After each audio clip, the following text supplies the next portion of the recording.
ரவி ஐயா என்னடா வேலை பாக்குற? நல்லா குனிஞ்சு நிமிந்து வேலையை பாக்குற. வேலையை பாக்குற நம்ம வேலை. ஐயா ஏய் ஏன்டா அப்படி பாம்பு கடிச்ச மாதிரி பதறி போய் ஓடி வர? ஆம்பா ஏற்கனவே போன உசுறு திரும்பி வந்திருக்கு. ஐயா லெட்டர் போட்டுருக்காருயா. தம்பியா? உங்க தம்பி. கொண்டா. புடிச்சு அதுக்குள்ள சும்மா பார்த்தேன்.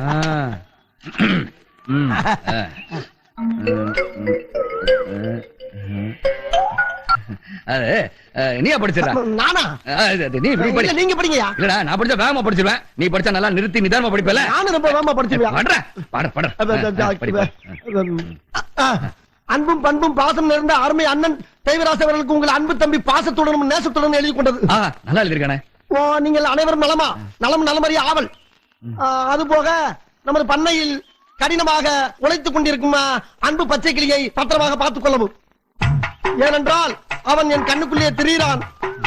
அதுபோக அவன் மாடு மேய்க்கும் போது அவனை வெயிலில் நடக்க விடாமல் அவனுக்கு ஒரு புல்லட்டு வாங்கி கொடுத்து, பேண்ட் செட்டும் வாங்கி கொடுத்து, ஒரு தொப்பியும் வாங்கி கொடுத்து அவன் போட்டுக்காரியா. அவனை அழகு பார்க்குமாறு மிக தாழ்மையுடன் கேட்டுக்கொள்கிறேன். அதுபோக அவனை கயிற்று கட்டில் போட்டு வெளியில் படுக்க விடாமல் ஒரு பஞ்சுமத்தை வாங்கி கொடுத்து அவனுக்கு ரூம்பு போட்டு ஏசி போட்டு தருமாறு கேட்டுக்கொள்கிறேன். இவ்வளவும் போக ஒரு முக்கிய குறிப்பு, நமது குடும்பத்துக்காக கடினமாக உழைத்துக் கொண்டிருக்கும் அந்த ஒப்பற்ற ஜீவனை நாம் பத்திரமாக பார்த்துக் கொள்ள வேண்டும். அப்பொழுதுதான் நாம் எல்லோரும் பத்திரமாக இருக்க முடியும். மொத்தமா 4 வருடம் இருக்கு. 4 வருடம் ஆனா கூட்டத்தில் எழுதியிருக்காரு அவரு. கூட்டெழுத்தா? அதுடா கூட்டெழுத்து. நான் படிச்சிருக்கல கூட்டெழுத்து. அந்த டீச்சர்ட்ட அப்படிதான் எழுதிருப்பாங்க. கேளுங்க.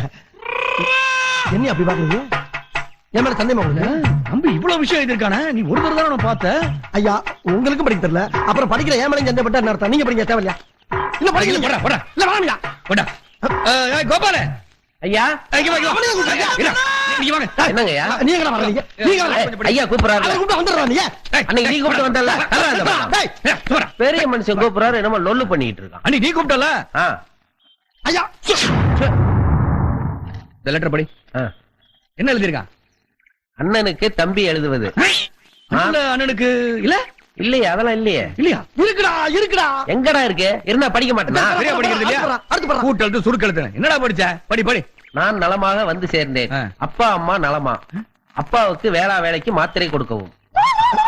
2 நாட்களாக எனக்கு ஜலதோஷம். ஐயா உனக்கு வந்துறியா? ஒருத்தர் நில்றா. சும்மா நில்றா. இதுல தம்பி பச்சைக்கிளிக்கு பைக் வாங்கி தர சொல்லிருக்கான். போடலையே. போட்டுக்கிறதுக்கு பேண்ட் சட்டை இல்லீங்களே. தொப்பி அதெல்லாம் ஒண்ணும் எழுதலைங்க. நல்லா பண்றா. கேட்டுட்டு இருக்கல. அப்புறம் பச்சைக்கிளி வெயில வேலை செஞ்சா கருத்து போயிடுவான்னு படுத்துக்கிறதுக்கு ஏசி ரூம் போடவே இல்ல. இவனை பத்தி ஒண்ணுமே எழுதலையா? பச்சை கிளிங்கிற வார்த்தையே இதுல இல்லைங்க. எந்த நாதாரி உங்களுக்கு படிச்சா? அடி பல்லகளெல்லாம் உடைச்சு படிக்க தெரிஞ்சா படி. தப்பா படிச்சு அடி வாங்கி சாகாத சொல்லிவிடுங்க. யாருக்குடா படிக்க தெரியல? ஊராச்சட்டை போட்டிருக்கேன்னு பாக்குறியா? வேலை கிடைக்கல வெறுப்புல இருக்கிறேன். படிக்கலையா?